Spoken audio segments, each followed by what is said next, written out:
Polisi menangkap 4 perempuan muda yang diduga terlibat kasus prostitusi online. Ternyata salah satu perempuan yang ditangkap adalah artis ibu kota. Inilah keempat perempuan muda yang digelandang ke kantor Polrestabes Surabaya guna menjalani pemeriksaan. Salah seorang di antara mereka adalah seorang artis ibu kota. Artis berinisial AS diringkus polisi yang sedang menyamar dari sebuah hotel di Surabaya. Hasil pemeriksaan sementara, ada 2 mucikari yang menjadi operator bisnis prostitusi online. Keduanya masih jadi buronan polisi. Menurut polisi, 2 mucikari itu menawarkan sejumlah perempuan muda, termasuk artis AS, melalui sejumlah media sosial. Kemudian, pelanggan yang berminat bisa menghubungi langsung perempuan yang ingin jadi teman kencannya. Tarif sekali kencan dapat mencapai 10 juta rupiah.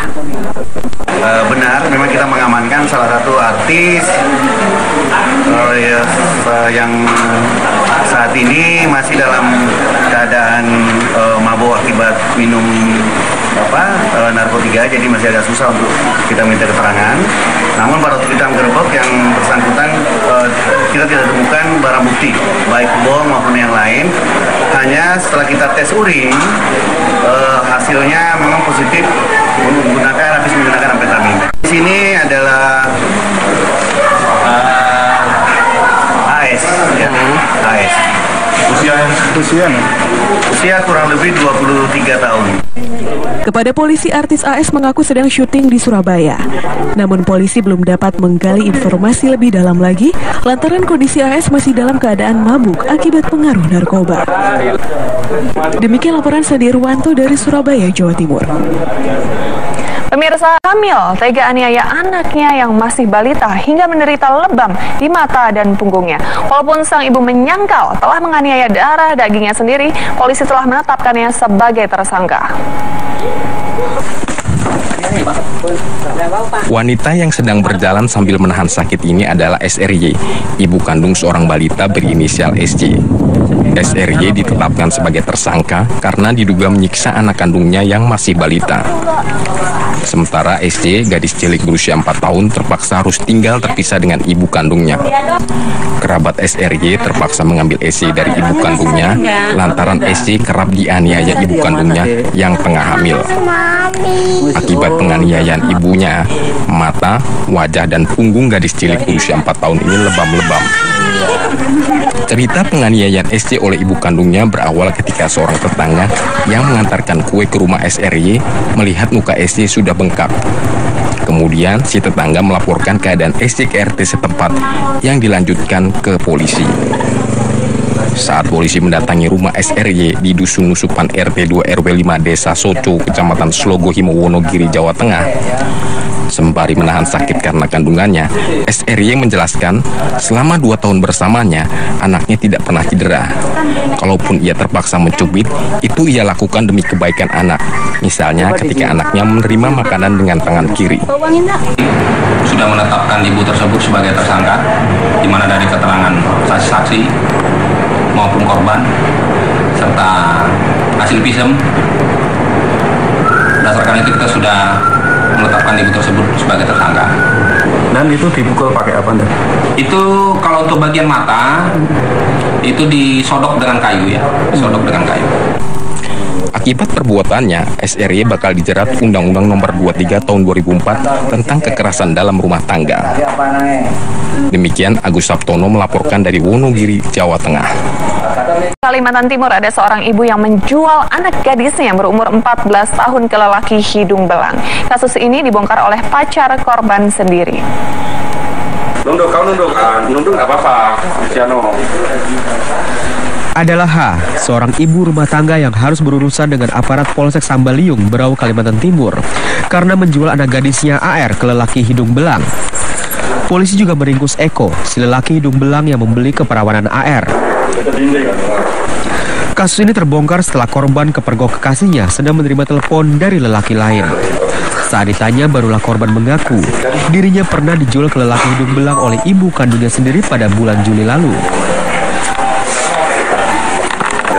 Berbekal pengakuan korban, kekasihnya segera melapor ke Polsek Sambaliung. Dalam pemeriksaan, ibu korban mengaku menjual anak gadisnya ke lelaki hidung belang dengan tarif sekali kencan Rp600.000. Alasan dari pelaku ibu korban ini, HN, itu adalah anaknya meminta pasang kawat gigi dan diminta untuk biaya pembayaran dari pasang kawat gigi itu ya dari penjualan itu. Jadi yang meminta anaknya minta sama ibunya untuk dicarikan pelanggan. Polisi akan menjerat ibu kandung korban dan lelaki hidung belang dengan jerat Undang-Undang Perlindungan Anak.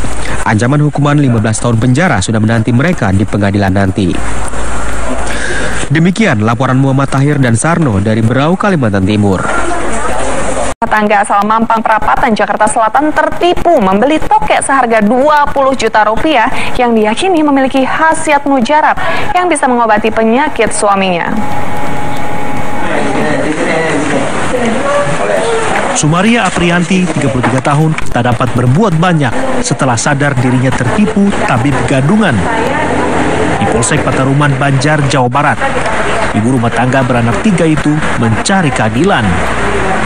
Sumaria baru saja termakan gombal tabib yang dikenal bernama Lutfi, sehingga ia rela membeli seekor tokek seharga Rp20 juta. Awalnya, seorang teman mengajak Sumaria bertemu tabib Lutfi yang dipercaya bisa membantu kesembuhan suami Sumaria yang sakit parah. Saat bertemu, Lutfi menawarkan seekor tokek yang bisa menyembuhkan segala penyakit. Dan inilah tokek tersebut.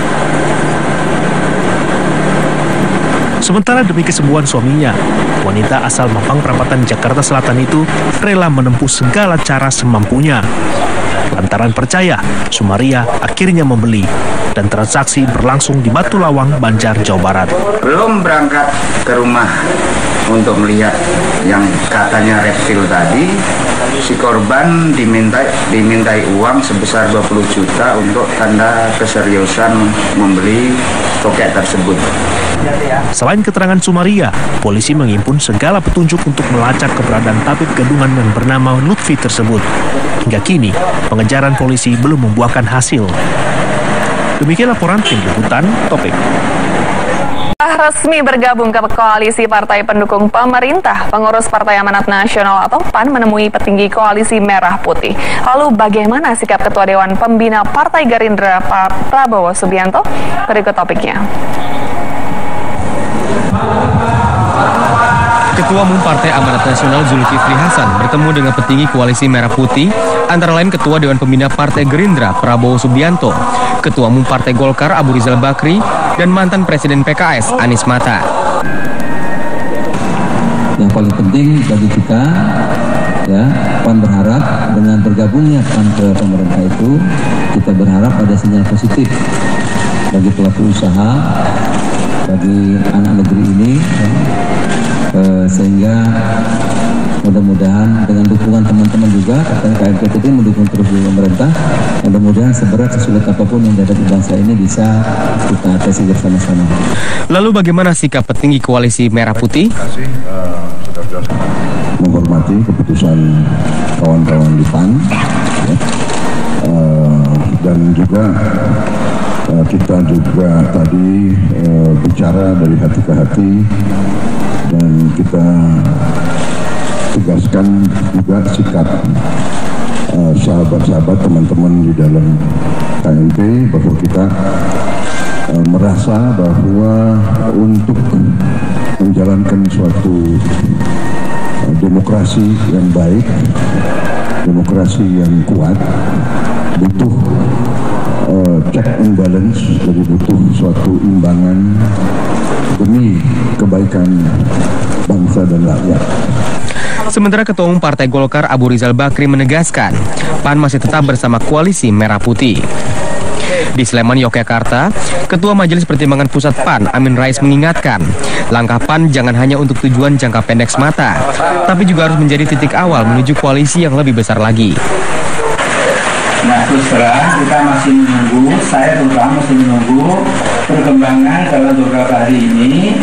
Apakah langkah awal itu akan bermuara pada Polisi Nasional yang benar-benar bekerja untuk kepentingan bangsa, atau hanya manuver politik yang tidak terlalu bermakna. Demikian laporan tim liputan Topik.